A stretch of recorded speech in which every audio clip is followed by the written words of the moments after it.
Balita ko na discharge na daw si Junior. How's he doing? Mabuti naman ang lagi ng bata. Wala na siyang mga nightmares. Pero alam mo, Hannah, dadalhin pa rin namin siya ni Jordan sa child psychologist para matutunan niyang iproseso yung mga trauma na pinagdaanan niya. Kawawa naman. I hope he recovers emotionally and physically. Kung may kailangan ka, just call me. Maraming salamat, Hannah. Sobra kong na-appreciate yung pagtulong mo sa amin ni Jordan sa paghahabol kay Shaira. Lalo na kinuha niya si Junior. You know, I think ngayon na nahuli na si Shaira, I think we should become friends. Dapat magtulungan tayo na mag-heal and mag-move on. Ipakita mo kay Shaira na hindi siya nagtagumpay na sirain ang buhay mo. Ang buhay nating lahat. That's the best revenge.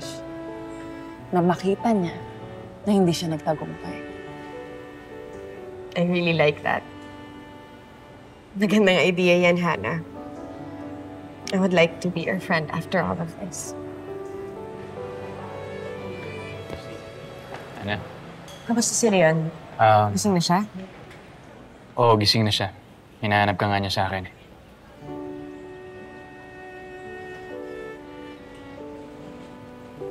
Hannah, okay lang ba makahingi ng konting oras para makausap si Leon? Yeah, sure. Go ahead. Salamat, ah. Jordan.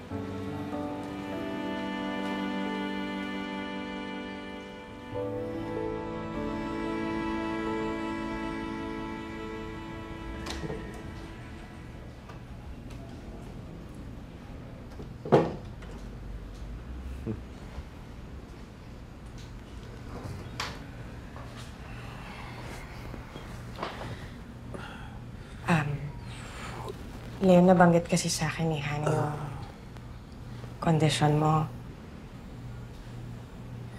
Sorry, alam ko grabe yung pagtitiis mo. Ang tindi ng pinagdaanan mo. Gusto ka lang ipaalam sa'yo na nandito kami ni Jordan para damayan ka. Hindi ka nagalit sa akin.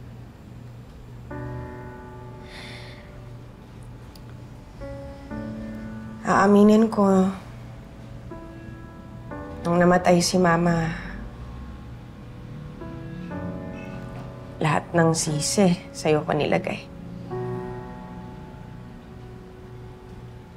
Pero kasi, Leon, napagtanto ko naman na hindi lang naman ako yung nawalan ng magulang. Pati si Kausa na wala. Kaya alam ko, pinagsisisihan mo lahat ng nangyari. Alam mo, Christine, kung mababalik ko lang yung panahon,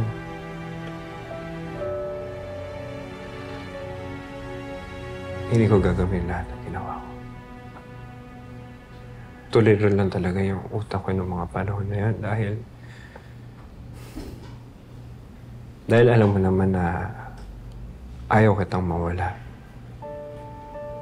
Ayaw kong mawala si Jeremy sa akin.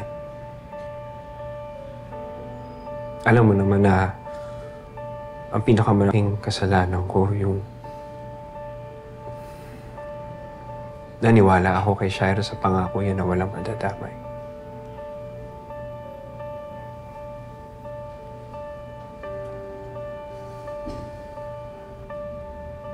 Kaya ipinangako ko sa sarili ko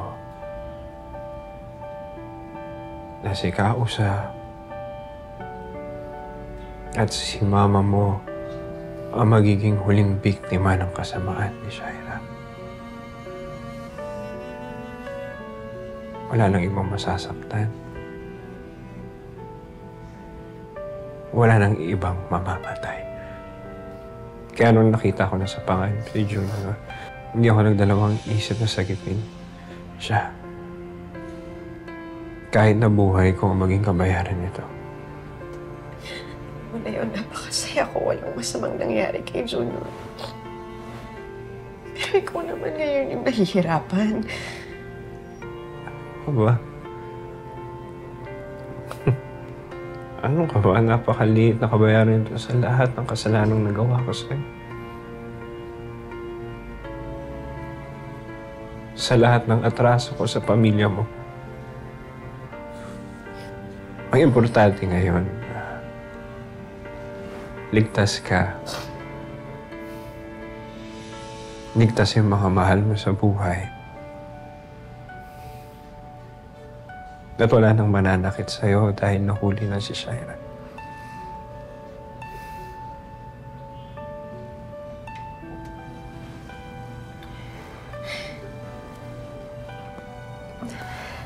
Alam mo ngayon,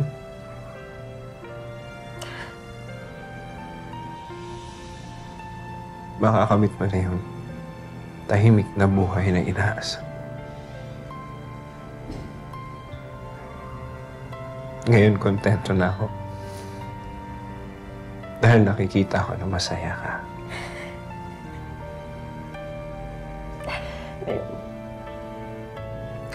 Maraming salamat.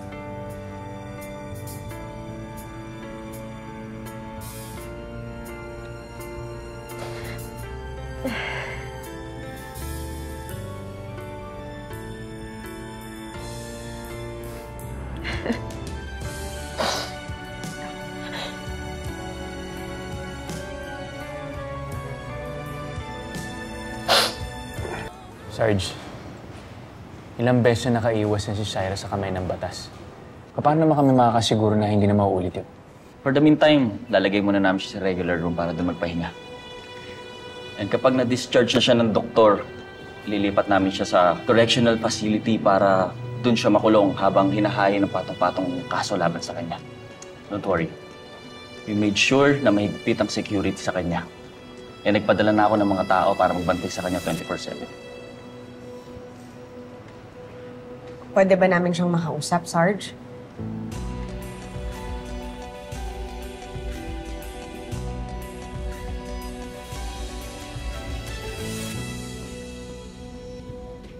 Limang minuto lang binibigay sa inyo ng Lieutenant Eskimos para kausapin siya.